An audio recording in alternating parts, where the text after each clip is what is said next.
എല്ലാവർക്കും എൻ്റെ മറ്റൊരു വീഡിയോയിലേക്ക് സ്വാഗതം. കാലങ്ങളായി മലയാളിയുടെ മുഖ്യാഹാരമാണ് ചോറ്. ചോറില്ലാതെ മലയാളിയുമില്ല, മലയാളിയില്ലാതെ ചോറുമില്ലാത്ത അവസ്ഥയാണ്. ചോറ് കൊണ്ടൊരു സ്വാദേറിയ വിഭവമാണ് ഇന്നുണ്ടാക്കാൻ പോകുന്നത്. ചോറ് ആവശ്യത്തിന് നിങ്ങൾക്ക് എത്രയാണോ ആവശ്യമുള്ളത് അത്രയെടുക്കാം. ചെറിയ ഉള്ളി അരിഞ്ഞത് ഒരു പിടി, ബീൻസ് ചെറുതാക്കി അരിഞ്ഞത് ഒരു ബൗൾ, ക്യാരറ്റ് ചെറിയ കഷ്ണങ്ങളാക്കിയത് ഒരെണ്ണം, കാപ്സിക്കം എരിഞ്ഞത് ചെറുതൊന്ന്, ഒരു കഷ്ണം ഇഞ്ചി ചതച്ചത്, പച്ചമുളക് എരിഞ്ഞത് 2 എണ്ണം, വെളുത്തുള്ളി ചതച്ചത് 5 അല്ലി, തക്കാളി എരിഞ്ഞത് 1 എണ്ണം, കറിവേപ്പില 2 ഇതൾ, മഞ്ഞൾപ്പൊടി 1/2 ടീസ്പൂൺ, ഗരം മസാല 1 ടീസ്പൂൺ, ഉപ്പ് പാകത്തിന്, ചിക്കൻ മസാല 1 ടീസ്പൂൺ. അതെങ്ങനെയാണ് ഉണ്ടാക്കുന്നതെന്ന് നോക്കാം. ചട്ടി അടുപ്പിൽ വെച്ച് ചൂടായ ശേഷം വെളിച്ചെണ്ണ ഒഴിച്ച് കൊടുക്കുക. എണ്ണ ചൂടാകുമ്പോൾ ചെറിയ ഉള്ളി അരിഞ്ഞത് ഇട്ട് കൊടുക്കുക. അല്പസമയം ഇളക്കിയതിനു ശേഷം ഇഞ്ചി ചതച്ചതും വെളുത്തുള്ളി ചതച്ചതും ഇട്ട് കൊടുക്കുക.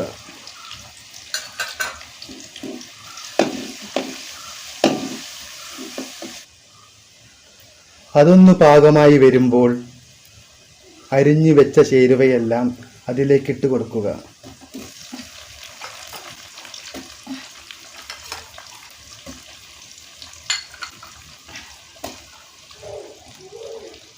ചട്ടുകം കൊണ്ട് നന്നായി മിക്സ് ചെയ്യണം. 1/2 ടീസ്പൂൺ മഞ്ഞൾപ്പൊടിയും പാകത്തിന് ഉപ്പുമിട്ട് നന്നായി ഇളക്കണം. 5-6 മിനിറ്റ് വരെ ഇടയ്ക്കിടയ്ക്ക് ഇളക്കി കൊടുക്കുക. കറിവേപ്പിലയും ചിക്കൻ മസാലയും ഇട്ട് നന്നായി ഇളക്കി കൊടുക്കണം. അപ്പോൾ തന്നെ ചോറ് ഇട്ട് കൊടുക്കാവുന്നതാണ്. ചട്ടുകം കൊണ്ട് നന്നായി ഒരുപോലെ മിക്സ് ചെയ്ത് യോജിപ്പിക്കണം.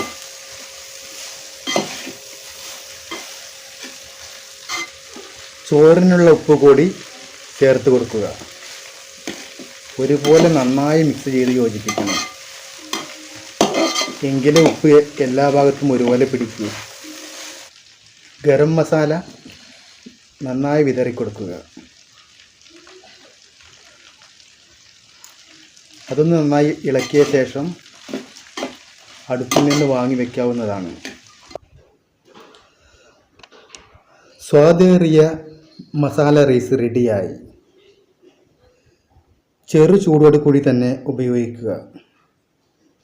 ചോറ് കഴിക്കാൻ മടിയുള്ളവരൊക്കെ ആർത്തിയോടെ തന്നെ കഴിക്കും. അത്രയ്ക്ക് സ്വാദാണ് ഇതിന്. നിങ്ങൾക്ക് ഈ വീഡിയോ ഇഷ്ടമായെങ്കിൽ നിങ്ങളുടെ വിലയേറിയ ലൈക്കുകളും കമൻറ്റുകളും സബ്സ്ക്രൈബും ചെയ്യാൻ ആരും മറക്കരുതേ. വീഡിയോ കണ്ട എല്ലാവർക്കും നന്ദി അറിയിച്ചുകൊണ്ട് മറ്റൊരു സൂപ്പർ വീഡിയോയുമായി കണ്ടുമുട്ടുന്നതുവരെ ബൈ.